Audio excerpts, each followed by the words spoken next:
Telugu digital media network లో political కేటగిరీలో #1 కేవలం 72 గంటల్లో 1,50,00,000 వ్యూస్ పైగా పాపులర్ టీవీ నెట్వర్క్. మేడం గత 4.5 ఏళ్లగా వాలంటీర్లు పెన్షన్ ఇచ్చి ఇంటింటికి తిరిగి పెన్షన్ ఇస్తున్నారు. మరి ఇప్పుడు ఎలక్షన్ కోడ్ రాగానే వాలంటీర్లు పెన్షన్ ఇవ్వడం ఆపేయాలి అని చెప్పేసి, అదే కాకుండా వాలంటీర్లు ప్రభుత్వానికి అనుకూలంగా పనిచేస్తున్నారని చెప్పేసి వాలంటీర్లు పెన్షన్లు ఇవ్వొద్దు అని చెప్పారు. మరి ఇప్పుడు వృద్ధులు కానీ వికలాంగులు కానీ వీళ్ళంతా అసలు ఎలా మేడం? రాష్ట్రంలో 1వ తారీఖు వస్తే పండగండి ఆంధ్ర రాష్ట్రంలో. ఎందుకనంటే అవ్వా తాతలు కానీ, వికలాంగులు కానీ, ఒంటరి మహిళలు కానీ వీళ్ళందరూ కూడా 1వ తారీఖు రాగానే పెన్షన్ తీసుకొని వాళ్ళ అవసరాలన్నీ గడుపుకుంటా ఉన్న పరిస్థితి రాష్ట్రంలో 4 సంవత్సరాల నుంచి జరుగుతూ ఉంది. ఇప్పుడు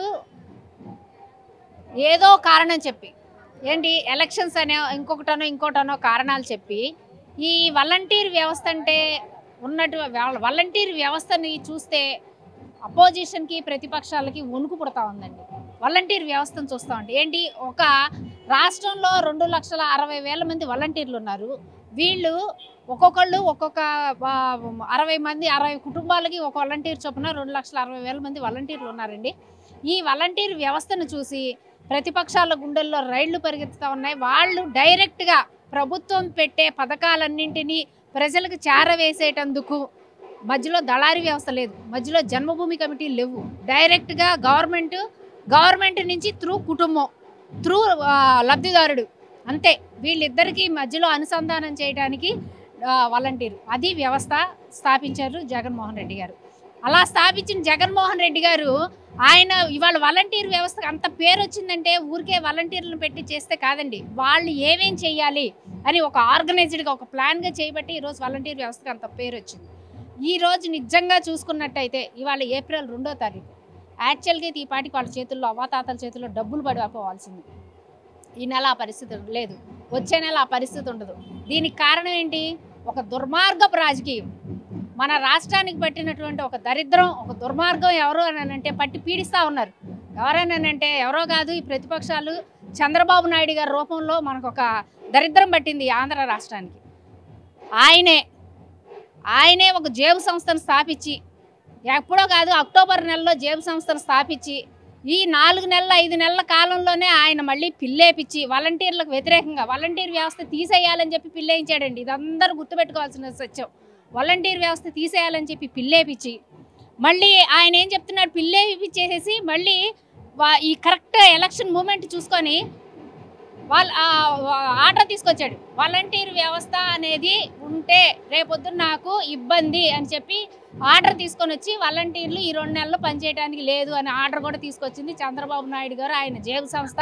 దీనికి సపోర్ట్ చేసింది నిమ్మగడ్డ రమేష్ కుమార్ గారు. ఎందుకనండి అంటే ప్రభుత్వానికి అనుకూలంగా పనిచేస్తున్నారా ఈ వాలంటీర్ వ్యవస్థని? అంటే డేటా సేకరించి అంటే ఎందుకని అసలు వాలంటీర్ని ఆపేయడం జరిగింది? అసలు ప్రభుత్వానికి అనుకూలంగా పనిచేయటం ఏంటండి? ప్రభుత్వ పథకాలు ప్రజలకు చేరవేయడానికి ఒక మార్గం ఉండాలిగా. ఎవరి ద్వారా అంటే జన్మభూమి కమిటీలు తెప్పించి నీకు పెన్షన్ ఇదివరకు ఆయన ఇచ్చిన కాలంలో 1,000 రూపాయలు ఇచ్చాడు, 200, 300, 500, 1,000 రూపాయలు చేశాడు. ఆ 1,000 రూపాయలు పెన్షన్ వాళ్ళకి ఇస్తే 200 కమిషన్ కొట్టేయాలా?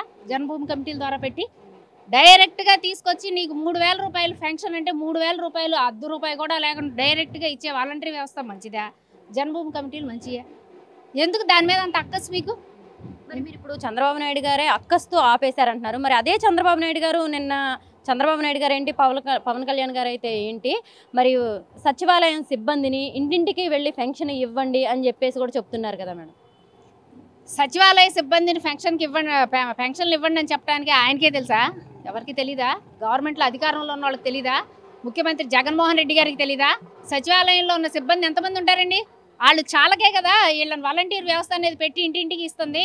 వాళ్లే ఇస్తే నిజంగా వీళ్ళకి 15వ తారీఖు వచ్చినా సరే వీళ్ళందరూ లైన్లో నుంచోవలసిందే. పొద్దున్న క్యారేజీ కట్టుకొని సాయంత్రం దాకా అక్కడ నుంచొని ఇవ్వవలసిందే, పెన్షన్ తీసుకొని వెళ్ళవలసిందే.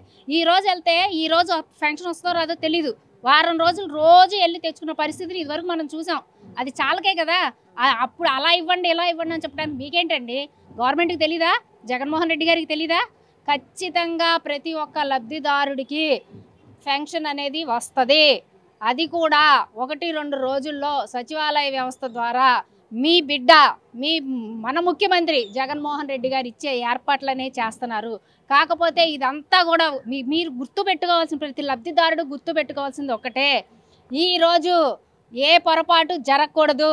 మళ్ళీ ఏదైనా చిన్న పొరపాటు జరిగి అసలు చంద్రబాబు నాయుడు అధికారంలోకి వచ్చే ఛాన్స్ లేదనుకోండి, కానీ ఏ చిన్న పొరపాటు జరిగినా ఈరోజు వాళ్ళు రాకుండానే వాలంటరీ వ్యవస్థ మీద ఉక్కుపాదం మోపారు. రేపొద్దున వాళ్ళు వస్తే మిగతా పథకాలన్నింటినీ కూడా పొడుగోబెట్టేస్తారు. ఇది ప్రతి ఒక్క లబ్ధిదారుడు గుర్తుపెట్టుకోవాలా.